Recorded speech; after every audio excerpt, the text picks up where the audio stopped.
the wildest ride of his life. The carriage rocketed through the sky, twisting, flipping, and doing at least 3 unnecessary barrel rolls. Ferry was flung around like a sock in a washing machine. "This isn't how transportation works!" he screamed, clinging to his seat. A tiny speaker crackled to life. "Welcome to Foggwarts Express Air. This ride is sponsored by Madame Fluke's Discount Charms, where the spells are cheap and the consequences are unpredictable." As if on cue, the seat belts unbuckled themselves. Ferry screamed louder. A mid-air detour.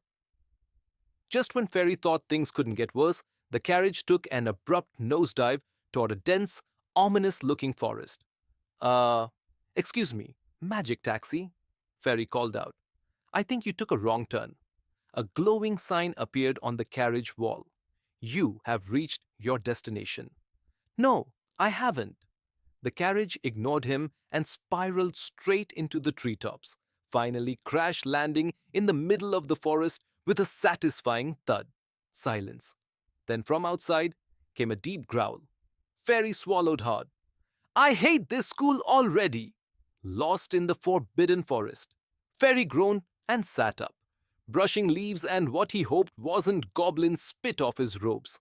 The carriage, now a smoldering wreck, let out a final sad ding before completely falling apart. The growl grew louder. Ferry slowly turned his head and locked eyes with a massive, two-headed wolf, wearing a monocle. "Ah," the left head said in a posh accent. "A student! How delightful!" The right head licked its lips. "Indeed, shall we eat him or give him a tour first?" Ferry bolted. "Rude!" shouted the wolf as it chased after him. Ducking beneath twisted branches and leaping over ominous-looking mushrooms, Ferry sprinted through the forest, hoping desperately to find a way out.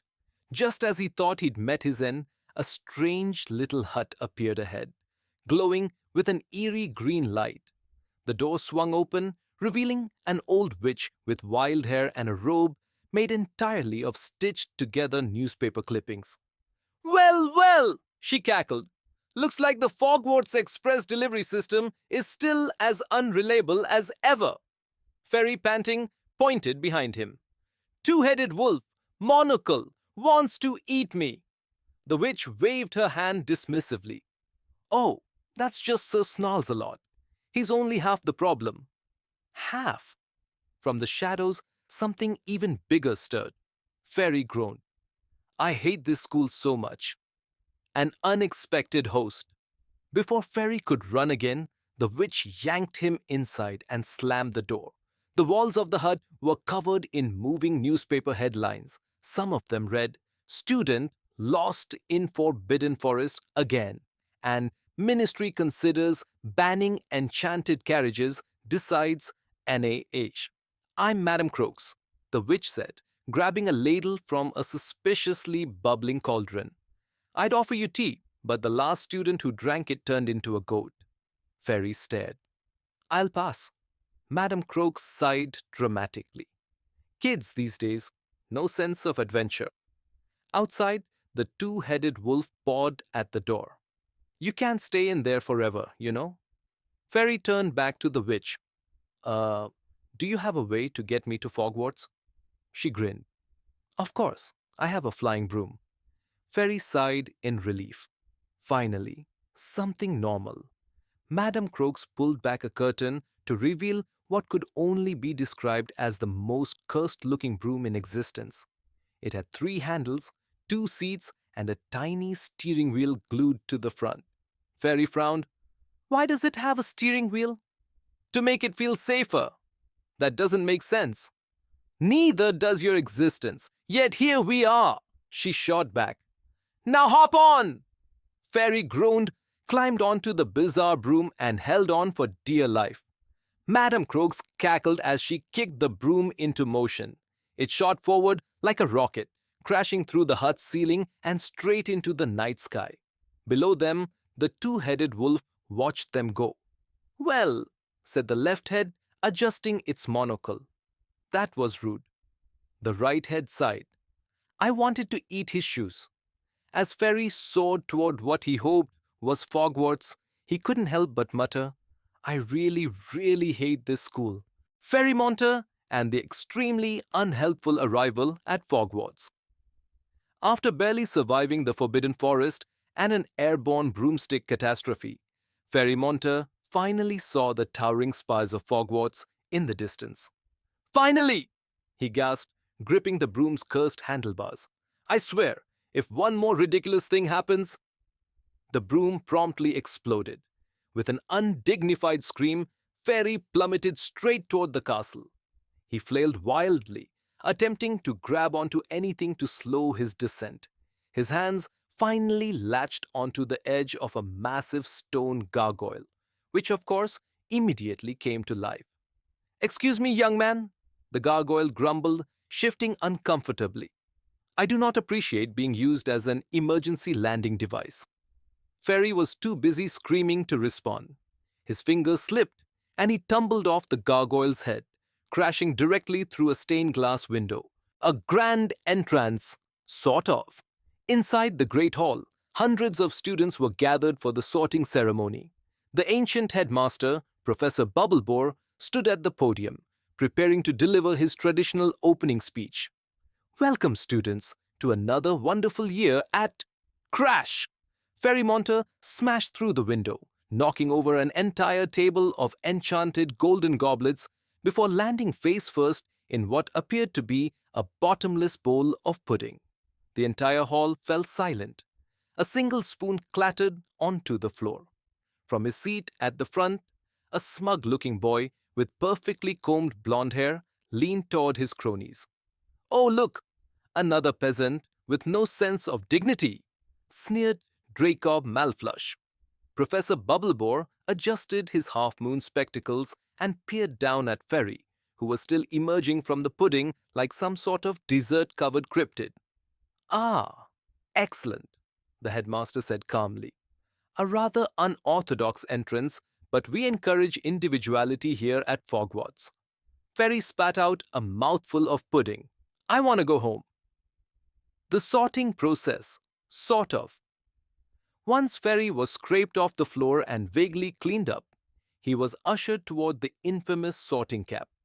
The ancient sentient hat sat atop a rickety stool, looking both wise and slightly exhausted. Ah, a new mind to delve into, the hat murmured as Ferry was shoved into place. Let's see what we're working with here. As soon as it touched Ferry's head, the hat let out a strangled gasp. Oh, oh dear. What? What's wrong? Ferry whispered nervously. You, my dear boy, are an absolute disaster. Hey! Truly, I have never seen a mind so saturated with pure chaos. The hat continued. It is honestly impressive. Okay, but where are you sorting me? Ferry demanded.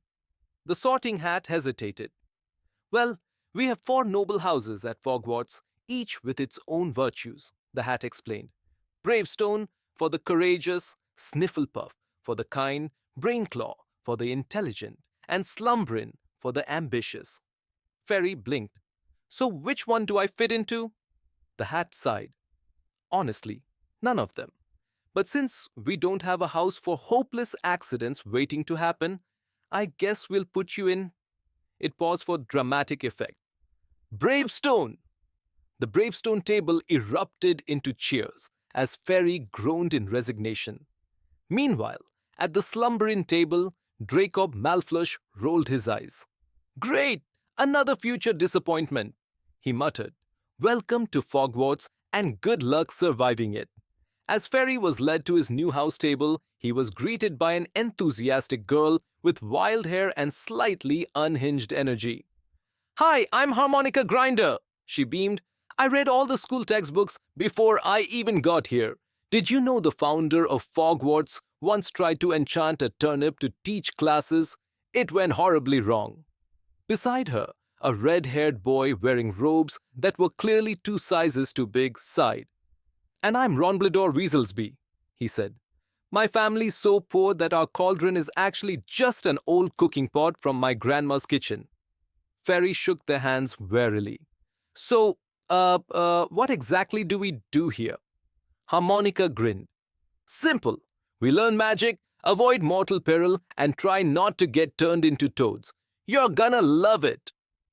Ferry glanced around at the suspiciously flickering chandeliers, the ominous portraits whispering to each other, and the students from various houses already hexing each other under the tables. He groaned, I really hate this school. Ferry Monter and his first day at Foggwarts, after somehow surviving the cursed carriage ride, an impromptu forest chase, and a broomstick trip that defied all known laws of physics, Ferry Monter finally arrived at Foggwarts, face first into a stack of enchanted luggage. New students, over here! Shouted a stern-looking witch with hair so tight in a bun that it looked like it might explode at any moment. Ferry groaned and peeled himself off the ground, dusting off his slightly smoking robes. The other first years, most of whom had arrived in a much more conventional way, were gathered in the grand entrance hall.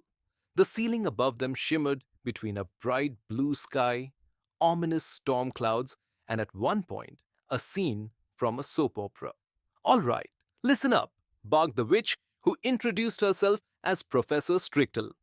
Before you are sorted into your houses, let me make one thing clear. We do not tolerate rule breaking at Foggwarts.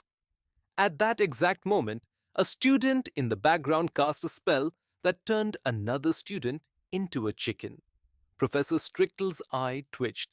We do not tolerate it! The chicken clucked nervously. Ferry and the other first years were led into a massive dining hall where a ragged, barely intact talking hat sat on a stool, mumbling to itself. One by one, students sat down, placed the hat on their heads, and got sorted into one of the four houses. Braveborough, for reckless heroes who run toward danger like idiots. Slink and Sneak, for the morally flexible overachievers. Bookworm, for students who actually read the homework. Planpuff, for the overly friendly ones who get excited about group projects. When Ferry's turn came, the hat was plopped onto his head, and it immediately gasped. Oh dear, it whispered. You are very interesting. Ferry frowned. Uh, thanks. I see danger, chaos, possibly a lawsuit waiting to happen. Wait, what? The hat ignored him. You could do well in Slink and Sneak, or perhaps Braveborough. No, that would be a disaster. I'd like to not be a disaster, Ferry muttered. The hat sighed dramatically. Too late for that, but all right. Let's send you to Braveborough.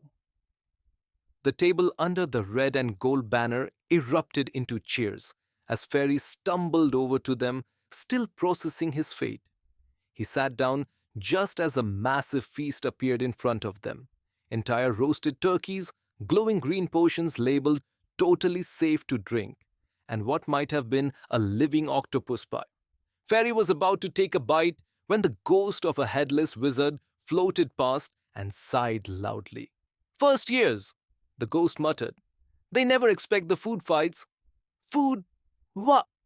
Before Ferry could finish, a mashed potato spell exploded across the room, hitting him square in the face. He groaned, I already hate this school.